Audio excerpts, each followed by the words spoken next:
राजस्थान की भूमि गढ़, किलों और महलों वाली है। यहाँ लगभग प्रत्येक जिले में कोई ना कोई ऐतिहासिक गढ़ आपको जरूर मिल जाएगा।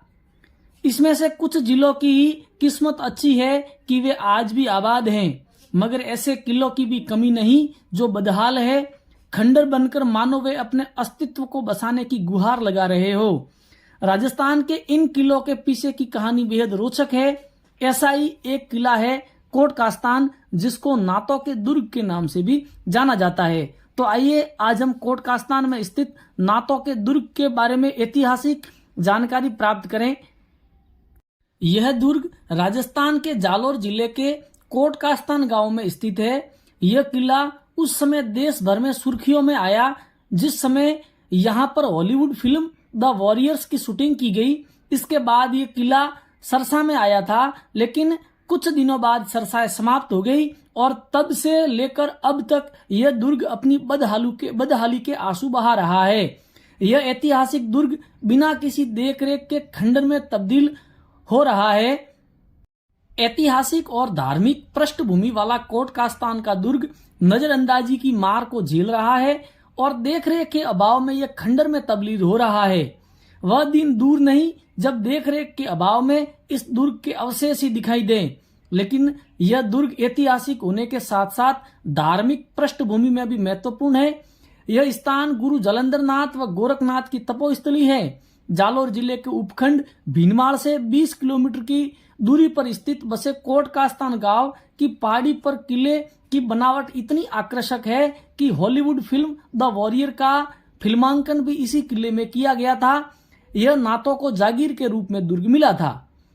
करीब 200 साल पहले जोधपुर के तत्कालीन नरेश मान सिंह को देश निकाला दे दिया था और जोधपुर के राजगद्दी पर भीम सिंह बैठ गए थे। उन दिनों महाराजा मान सिंह स्वर्णगिरी दुर्ग की पहाड़ियों में शरण लिए हुए थे। वहां पर एक साधु ने सारवे को बताया कि जोधपुर के महाराजा मान सिंह शरण लिए हुए हैं, उन्हें बताना कि सूर्योदय तक इस पहाड़ी को न छोड़ें। सूर्योदय होते ही उन्हें जोधपुर की राजगद्दी दोबारा मिल जाएगी।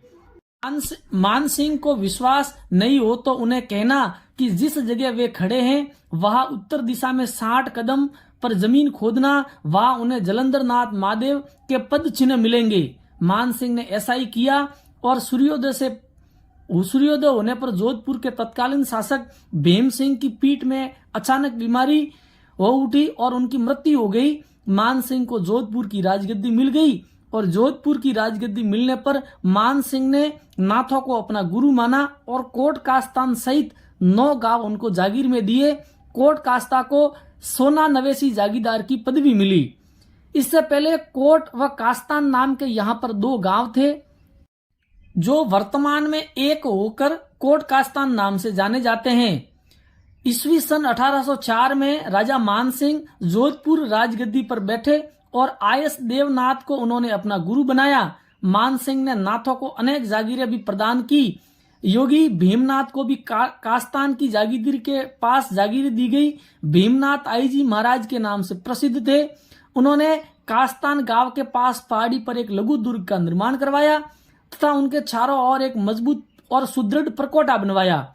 इस प्रकोटे के निर्माण में पहाड़ी को भी दीवार की भ्रांति प्रयुक्त किया गया। दुर्ग के प्रकोटे के बाहर एक और विशाल दरवाजे व 2 छोटे छोटे दरवाजे बनाए गए। इस प्रकोटे के भीतर नर्मदेश्वर महादेव का मंदिर तथा जालंधर नाथ जी की समाधि भी स्थित है। इस प्रकार कास्तान गांव की बगल में कोट नाम से दूसरा गांव बस गया तथा प्रकोटे के भीतर का गांव कोट व बाहर का गांव कास्ता तथा सम्मिलित रूप से इन दोनों गांवों को कोट कास्तान नाम से जाना जाने लगा। लगभग 200 वर्ष पुराने नाथों के इस दुर्ग में 3 मंजिला राजमहल, प्राचीर, बुर्ज, विशाल प्रवेश द्वार तथा अन्य निर्माण अब भी देखे जा सकते हैं। भीतर भाग में प्रासाद के दोनों ओर ऊंचे व बड़े चबूतरे बने हुए हैं। प्रासाद के मुख्य द्वार पर काठ का एक जीर्ण शीर्ण किंतु विशाल दरवाजा है जो भीतर से बंद है। चूंकि यह प्रासाद 3 मंजिला है, इसके दालान, चौबारे, कक्ष, गवाक्ष व झरोखे बनते हैं। एक किंवदंती के अनुसार कोटकास्तान गांव के जागीरदार बाद में जनता पर अत्याचार करने लगे तथा एक महिला ने इस अत्याचार से परेशान होकर किले से कूदकर आत्महत्या कर ली, जिसके बाद में और राजा को शाप दिया था और जिसके कारण ये दुर्ग आज भी शापित दुर्ग माना जाता है। इस प्रकार की लेटेस्ट ताजा एवं नवीनतम जानकारी प्राप्त करने के लिए हमारे चैनल को सब्सक्राइब करें, वीडियो को लाइक और शेयर अवश्य करें।